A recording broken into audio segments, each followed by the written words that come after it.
Cricket खेलता है खेलो, नहीं खेलता है फिर इस्तीफा दो, क्रिकेट को छोड़ो, हम लोग बलूचिस्तान से खिलाड़ी भेजेगा। आप लोग को क्या बीमारी, आप लोग बार बार हार जाते, सारा पाकिस्तान का नाम बदनाम किया है।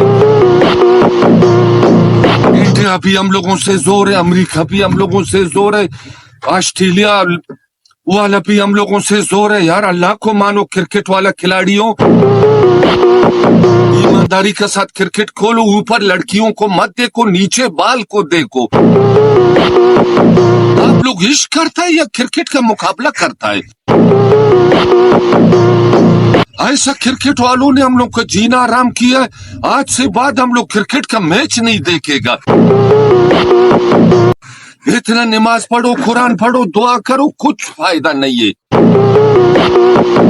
इतना हम लोग दुआ करता था, हम लोग आसमान का सितारे नीचे आता था। वो जालिम लोगों, इसी तरह भाई क्रिकेट खोलो ना, करो क्रिकेट, ना तो छुट्टी करो, हम लोग दूसरा खिलाड़ी ले आएगा। म्यूजिक